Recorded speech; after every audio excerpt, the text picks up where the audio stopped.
a floresta como farmácia natural de um dos primatas mais inteligentes do mundo. Os chimpanzés são encontrados na África Central e Ocidental. Assim como os bonobos, eles compartilham 98,7% do nosso código genético. Sabe-se que o humano moderno, o Homo sapiens, não evoluiu dos macacos, como alguns ainda imaginam. Segundo biólogos, o correto é dizer que a humanidade e esse grande símio têm a mesma origem, um ancestral comum, que viveu entre 7 e 13 milhões de anos atrás. Esses primatas são uma das raras espécies que utilizam ferramentas como galhos para caçar e comer, e até conseguem aprender a linguagem humana básica dos sinais. Agora, um novo estudo amplia o conhecimento sobre a sofisticada capacidade cognitiva dos chimpanzés. Uma equipe de pesquisadores observou chimpanzés que pareciam feridos ou doentes nas florestas de Uganda. Queriam saber se estavam se automedicando com plantas. Descobriram que eles comiam vegetais que têm poder medicinal para a cura de doenças. Um dos macacos, com grave ferimento em uma das mãos, saiu do bando para procurar e comer um tipo de samambaia, que revelou ter propriedades anti-inflamatórias. Os cientistas coletaram 17 amostras de 3 espécies de plantas diferentes que eles usavam e as enviaram para laboratório na Alemanha. Os testes revelaram que quase 90% das amostras inibiam o crescimento de bactérias e 1/3 delas era anti-inflamatório. Todos os chimpanzés feridos ou doentes se recuperaram completamente com o uso das plantas que têm poder de cura. A pesquisa mostra que o conhecimento medicinal pode ser obtido também com a observação de outras espécies que vivem na natureza. Por isso, é urgente preservar essas verdadeiras farmácias florestais para o futuro de todos os seres vivos. Está no ar o Repórter Eco e você é o nosso convidado especial. Os temas de destaque, o biofilme, o saber dos povos tradicionais e uma apaixonada pelo conhecimento do universo.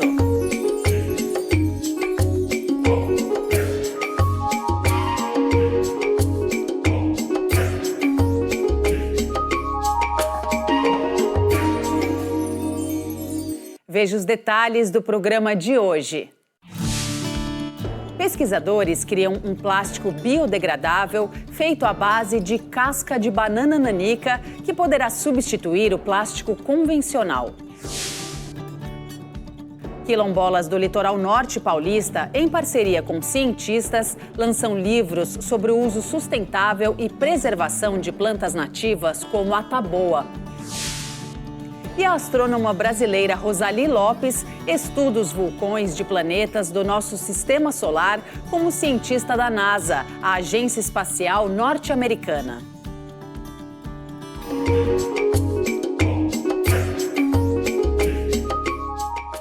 A casca da banana nanica pode ser transformada em bioplástico para ser usado como embalagem de alimentos, com a vantagem de proteger contra a oxidação e a radiação solar. A ideia é criar um projeto piloto para atrair o interesse da indústria na substituição do plástico convencional por um produto que não gera resíduo. Nativa da Ásia e cultivada há mais de 4.000 anos, a estrangeira banana caiu no gosto dos brasileiros. Barata é a fruta fresca mais consumida no mundo. O Brasil é o 4º maior produtor. Dágua, caturra, nanica. Nomes diversos para esta mesma espécie de banana, produzida a partir de uma bananeira de altura mais baixa, quando comparada com as árvores de outras variedades. A partir da casca dela, pesquisadores da Embrapa Instrumentação e da Universidade Federal de São Carlos desenvolveram este bioplástico. uma tentativa de oferecer uma alternativa ao plástico convencional, produzido a partir do petróleo, matéria-prima poluente e não renovável. O processo é simples. As cascas secas, branqueadas ou não, são moídas e viram farinha. Depois de diluídas em água, vão para a autoclave, onde passam por novo tratamento. O líquido escuro que sai dali é homogeneizado para a retirada das bolhas de ar e segue para esta placa de vidro, onde forma o biofilme. Bioplásticos são materiais que se assemelham aos plásticos que a gente usa no dia a dia, mas que são materiais que a gente obtém, por exemplo, de plantas, né, um exemplo, e são materiais renováveis, eles são biodegradáveis. Então, quando eles são jogados fora, por exemplo, mesmo que seja na terra, eles vão se decompor, eles vão se biodegradar, e dessa forma eles não agridem o meio ambiente. Normalmente, para obter bioplásticos, a gente extrai compostos da biomassa. Então, extrai uma pectina, um amido e produz, a partir disso, um bioplástico. Mas, nesse caso, o que a gente fez? A gente usou a casca de banana como um todo, sem extrair nada. Com isso, a gente não teve resíduo da casca de banana. A gente usou a casca integralmente. A gente está abordando diferentes problemas. Tem a questão ambiental, que é a poluição causada pelos plásticos convencionais. Outra questão também é a agregação de valor, né, a esse material que hoje em dia ele é vendido às vezes como ração animal, ou às vezes ele é até doado, né, pelas empresas para algum fazendeiro que tem animais ali. A cada tonelada de banana processada pela indústria, sobram até 417 quilos de cascas, segundo os pesquisadores. A produção do biofilme plástico de banana, que tem propriedades antioxidantes e também de proteção à radiação solar UV, ajudaria a aliviar os aterros sanitários. O biofilme plástico pode ser usado na produção de embalagens primárias para alimentos. É aquela embalagem que vai diretamente em contato com o alimento. Então, por exemplo, se você tem uma caixa de cereais, você pode ter um saco plástico dentro e uma caixa por fora. Tá? Aquele saco plástico que vem por dentro, aquilo é a embalagem primária, é o que vem em contato com o alimento. Então, esse bioplástico ele estaria adequado para substituir essa embalagem primária. O principal apelo dele em relação a outros bioplásticos é que ele tem propriedades antioxidantes e absorvedoras de luz ultravioleta. Ele vai diminuir as taxas de oxidação em alimentos que sofrem oxidação. Por exemplo, nozes, castanhas. Para aperfeiçoar o biofilme plástico de casca de banana, novas pesquisas serão feitas. Os pesquisadores sonham com a produção em escala industrial, o que até agora não aconteceu, por exemplo, com os bioplásticos produzidos a partir do amido de mandioca. O desafio é encontrar investidores interessados nessa tecnologia. Seria uma vantagem ambiental. Biodegradáveis, eles não contribuem para a poluição de mares e oceanos. E em tempos de emergência climática, mostram que nem toda a matéria-prima precisa vir do petróleo. A gente precisa de parceiros interessados em produzir esse material em escala industrial e também acho que precisaria muito de um incentivo também governamental por meio de leis. Quando a gente às vezes fala de um material derivado de fontes biológicas, um material renovável, as pessoas querem muito comparar com os materiais envolvidos a partir de fonte fóssil, a partir do petróleo, os plásticos convencionais.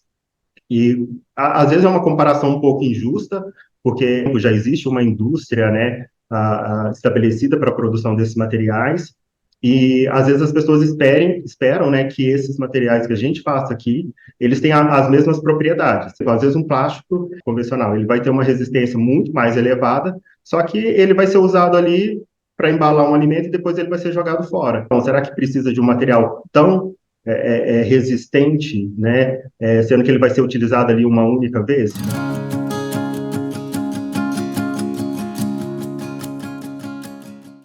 Agora vamos às principais notícias da área socioambiental.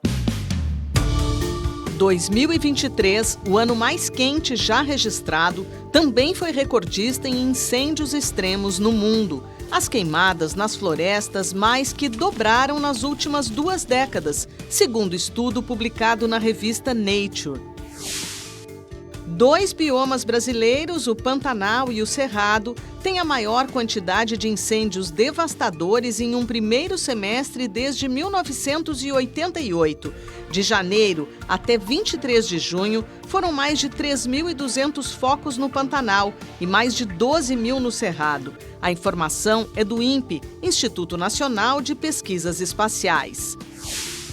O Brasil está secando. Segundo a rede MapBiomas Água, a superfície de água doce do país encolheu 30% entre 1985 e 2023. Os biomas mais afetados foram o Pantanal e o Cerrado. Só no Pantanal, a redução da área alagada foi de 61% abaixo da média histórica. Com isso, ele está mais seco e inflamável. Um dos espaços verdes mais importantes de São Paulo, o Jardim Botânico, vai integrar todos os fins de semana de julho a turnê internacional do Quaternity, um jogo social e inclusivo que evoluiu do xadrez tradicional. Segundo os coordenadores do evento, os jogadores podem desenvolver habilidades como a cooperação, a resiliência e a sabedoria de perceber o tempo de avançar e de esperar, como acontece na natureza.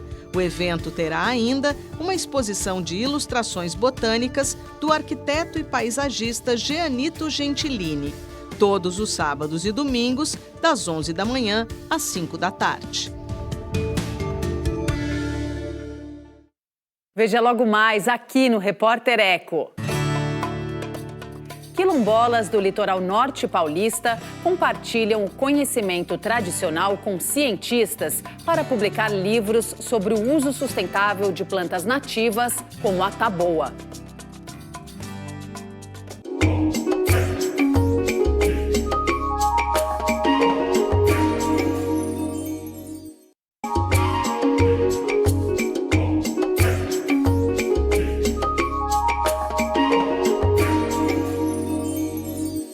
Quilombolas de Ubatuba, no litoral norte paulista, lançaram um guia sobre o uso de plantas da Mata Atlântica e uma publicação sobre colheita e preservação da taboa, encontrada em margens de rios. Os livros têm o apoio científico de pesquisadores da Unifesp, Universidade Federal de São Paulo.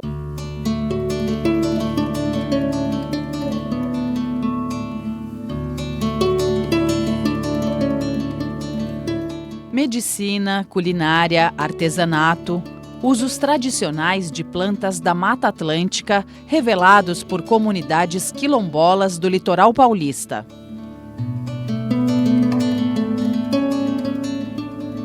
Os dados estão na publicação O Uso das Plantas pelo Quilombo da Fazenda, feito pela própria comunidade com a ajuda de pesquisadores da Unifesp. Ao todo, foram registrados 435 tipos de utilização de 221 plantas.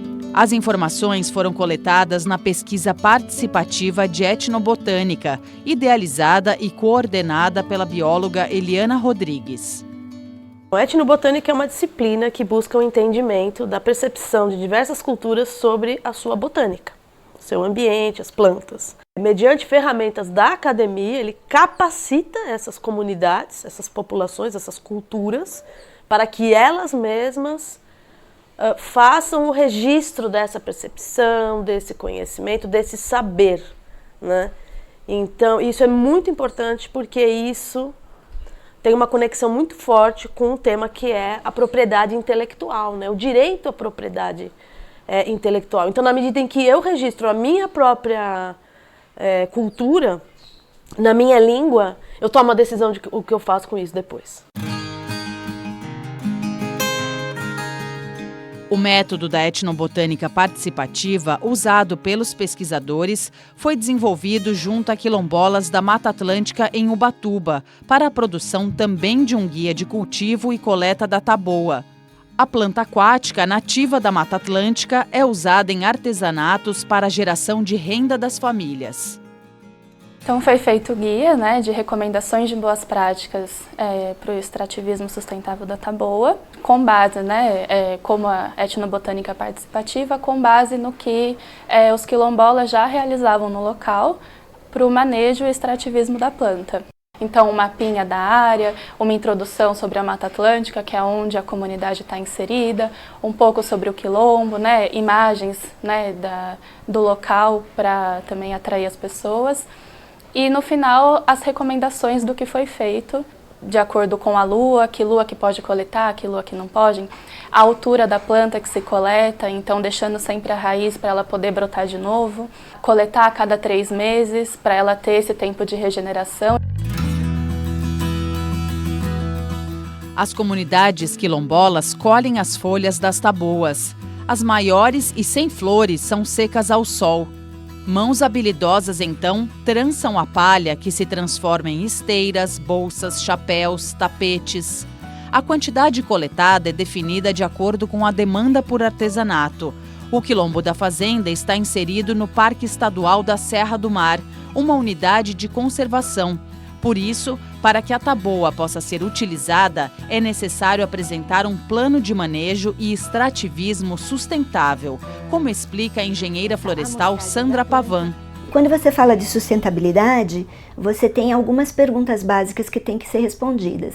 A primeira pergunta é como fazer a extração? Então, qual o método usar, como cortar, o que você corta? A segunda pergunta, que é muito importante, é o quanto cortar. Então, quanto ele pode cortar para que depois você tenha a reposição dessa biomassa. E a terceira pergunta é a periodicidade de corte. Então, de quanto em quanto tempo ele pode cortar para que essa planta tenha o retorno na biomassa inicial. O guia de cultivo da taboa pode ser distribuído em todo o Brasil para que outras comunidades tradicionais que vivem em áreas de proteção ambiental possam se beneficiar da extração sustentável da planta. Partimos do método deles, claro, com a régua, medindo com a régua deles ali, o que eles fazem, trazendo a régua aqui da academia para comparar, né, e aí sim poder desenvolver um documento oficial, formal, para o parque e um outro informal. Ele tem uma linguagem muito acessível, porque a taboa ocorre em todo o território brasileiro. Além dos livretos, foram realizados vídeos. O material gerado fortalece a identidade das comunidades, ajuda a entender o estado de conservação das espécies e ressalta a importância de resgatar conhecimentos tradicionais baseados nas práticas daqueles que vivem há séculos em contato com a natureza. As pesquisas que contam com o apoio das comunidades reconhecem o saber tradicional como ciência, tão valiosa quanto a acadêmica.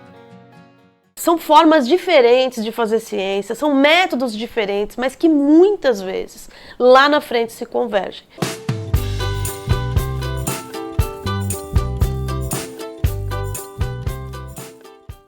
Você vai ver a seguir aqui no Repórter Eco. Conheça a astrônoma e geóloga brasileira Rosali Lopes, cientista da NASA, que estuda os vulcões encontrados em planetas da Via Láctea.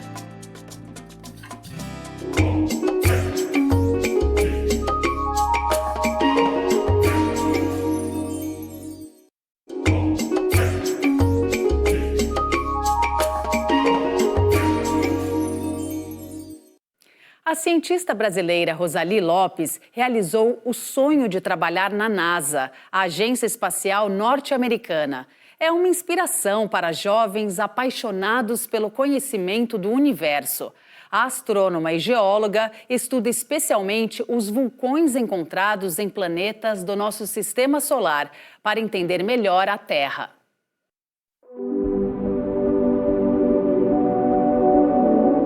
Conhecidos desde a pré-história, com pintura datada de 36 mil anos, representando uma erupção na caverna francesa Chavaud-Pont d'Arc, os vulcões fascinam a humanidade.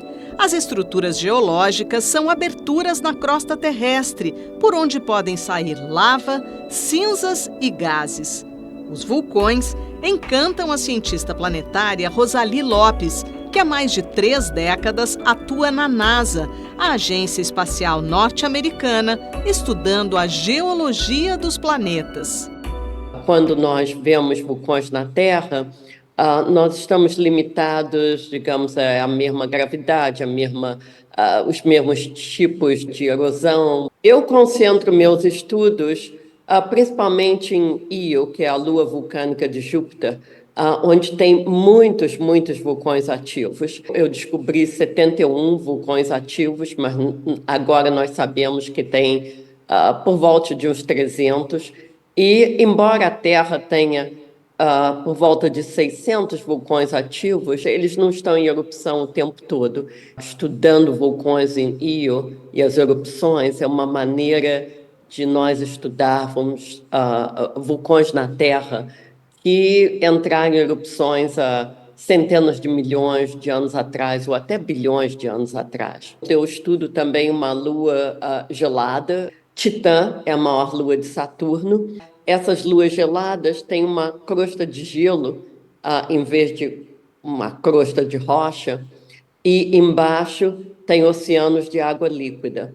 E se esse material dos oceanos, que é água, vier para a superfície, isso é uma forma de vulcanismo, mas muito diferente do vulcanismo da Terra, que são rochas derretidas. Quando a gente fala em luas dos planetas, ou lua de Júpiter, ou lua de Saturno, o que a gente está falando, Rosali? Luas são corpos menores do que os planetas que estão em órbita ao redor deles. Então, por exemplo, a Terra, nós só temos uma lua que está em órbita ao redor da Terra, mas outros planetas, Marte tem 2 luas, e Júpiter e Saturno têm muitas luas, muitas pequenininhas.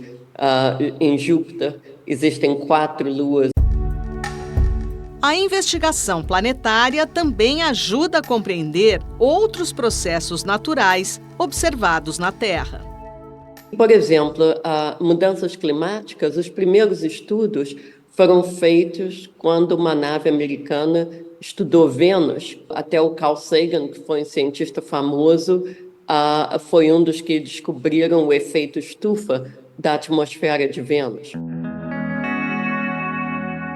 Turismo de Aventura em Vulcões é o livro escrito pela cientista para leigos. Ela publicou outros para os profissionais de astronomia. A ciência, tanto aqui como nos Estados Unidos, mas ela é financiada pelas verbas públicas, então nós precisamos explicar ao público o que estamos fazendo.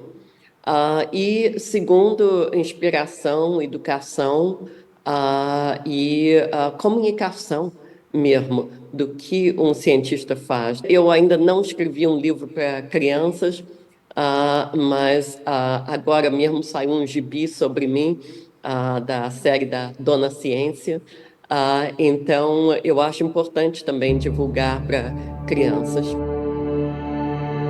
Rosali Lopes nasceu no Rio de Janeiro. Era criança quando manifestou o interesse pela ciência e a vontade de ser astrônoma.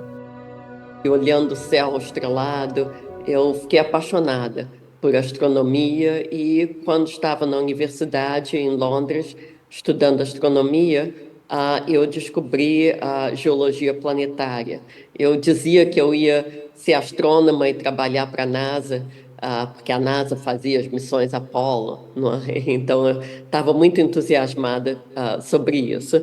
Eu segui meu sonho e consegui. Você acha que o seu caminho pode ser inspirador para outras mulheres entrarem na ciência, um campo que a gente vê muito ainda a presença masculina? Sim, eu fui inspirada muito por uma moça, ela se chama Frances Northcutt, e ela trabalhava no Centro Espacial de Johnson, da NASA, e calculava trajetórias para trazer as naves Apollo de volta à Terra. Eu acho que todos, homens, mulheres, meninos, meninas, devem seguir o seu sonho e os seus interesses. É importante ver que tem mulheres, agora muitas mulheres cientistas. Ainda é mais homens do que mulheres, mas está mudando. Quais que você acha que são os desafios da astronomia, os próximos grandes, para a gente compreender mais sobre o universo? Uma das questões mais importantes é como a vida surgiu. E nós só temos um exemplo, que é a Terra. Nós não estamos falando de vida inteligente, mas vida microscópia. Tem cientistas que falam de transformar Marte como se fosse um planeta mais habitável, mas isso é uma coisa muito difícil, que demoraria muito tempo. Então, nós realmente devemos tomar conta do nosso planeta.